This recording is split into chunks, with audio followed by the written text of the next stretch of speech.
మీరు ఒక వచనం మోక్షం గురించి పాత నిబంధనలో చూపెట్టండి, లైఫ్ లో చేసేద్దాం. యెహోవా పరమ నీచ నికృష్టుడు. మీరు వాడిని దేవుడని నమ్మిన నువ్వు ఎప్పుడైతే నరకానికి వెళ్తావు. ఇప్పుడు నేనైతే కృష్ణుణ్ణి గాని దేవుడు అనే వాడు ఎవరిని నేను కించపరచనండి. యెహోవా ఎప్పుడైనా ఎవరికైనా పరలోకం ఇస్తానని చెప్పారా? ఒకటే వచనం అడుగుతున్నాం, 100 కూడా వద్దు నాకు. ఒకటే వచనం, పరలోకానికి నేను మిమ్మల్ని తీసుకెళ్తాను యెహోవా ఎప్పుడు చెప్పాడు? ఒకటే వచనం కావాలి నాకు, అది కూడా వద్దు. మీరు ఒక వచనం మోక్షం గురించి పాత నిబంధనలో చూపెట్టండి, లైఫ్ లో చేసేద్దాం. మీరు ఒక వచనం మోక్షం గురించి పాత నిబంధనలో చూపెట్టండి, లైఫ్ లో చేసేద్దాం. సామెతలు 23:14 బెత్తముతో వాని కొట్టిన ఎడల పాతాళముకు పోకుండా వాని ఆత్మను నీవు తప్పించదవు.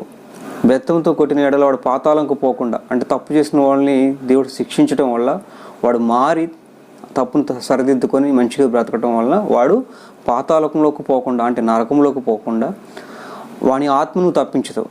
పాతాళంకు పోకుండా వాడి ఆత్మ తప్పించి ఎక్కడికండి? పరలోకంకి కదా తీసుకెళ్ళేది.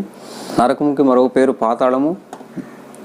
కాబట్టి ఈ విధంగా దేవుడు ఆత్మను తప్పిస్తాడు పాతాళం పోకుండా శిక్షించి అనే వాక్యము.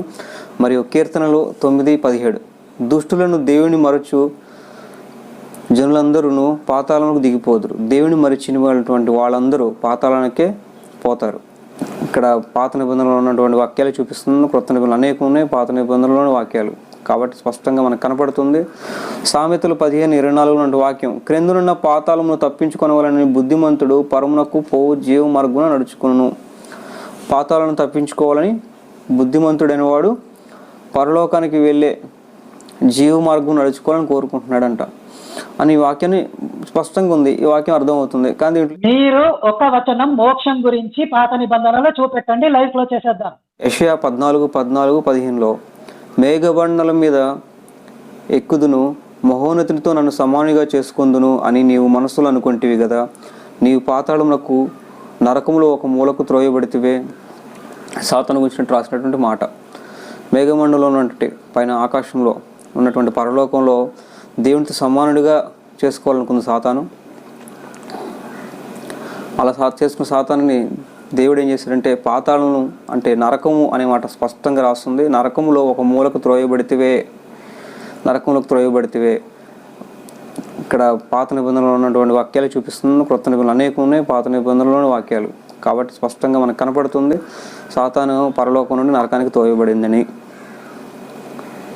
సాతాను పరలోకం నుండి నరకానికి తోయబడిందని.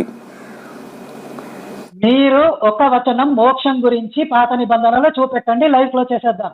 సామెతలు 9:18 అయితే అచ్చట ప్రేతలున్నయ్యనియు దాని ఇంటికి వెళ్ళి వారు పాతాళ కోపంలో ఉన్నారనియు వారికి ఎంత మాత్రమూ తెలియదు. కొంతమంది గురించి చెడువారి గురించి రాసిన మాట ఏంటంటే పాతాళంలో ప్రేతలు అంటే శరీరాన్ని వీడి చనిపోయి వచ్చినటువంటి ఆత్మలని ప్రేతల ఆత్మలుగా చెప్తాం. ప్రేతలు ఉన్నాయనియు దాని ఇంటికి వెళ్ళి వారు పాతాళ కోపంలో ఉన్నారనియు వారికి ఎంత మాత్రం తెలియదు. కాబట్టి పాతాళం అనేది ఒకటి ఉంది అనే విషయాల గురించి మనం కొన్ని వాక్యాలు చూపించాను. కాబట్టి ఇన్ని మంచి వాక్యాలు బైబిల్ గ్రంథంలో తెలియజేస్తుంది. సామెతలు 15:24 వాక్యం క్రిందనున్న పాతాళమును తప్పించుకొనవలని బుద్ధిమంతుడు పరమునకు పోవు జీవ మార్గున నడుచుకును. పాతాళను తప్పించుకోవాలని బుద్ధిమంతుడైన వాడు పరలోకానికి వెళ్ళే జీవ మార్గం నడుచుకోవాలని కోరుకుంటున్నాడంట అని ఈ వాక్యాన్ని స్పష్టంగా ఉంది. ఈ వాక్యం అర్థమవుతుంది. కానీ మీరు ఒక వచనం మోక్షం గురించి పాత నిబంధనలో చూపెట్టండి, లైఫ్ లో చేసేద్దాం. పరమకు జీవ మార్గం అంటే పరమం అంటే పరలోకమనే కదా స్పష్టంగా అర్థమైంది కదా. పరలోకం లేదు అని ఎలా రాశాడు? పరలోకం అంటే జీవం అనే అర్థము. పరలోకానికి జీవ మార్గం అంటే దేవుని మార్గము. చిన్నపిల్లలు కూడా అర్థం చేసుకునే విషయాలు కూడా అర్థం కాకుండా ఈ క్రైస్తవులకు ఏదో అర్థం కాదు లాజిక్ మిస్టరీ అని రాసుకొచ్చారు.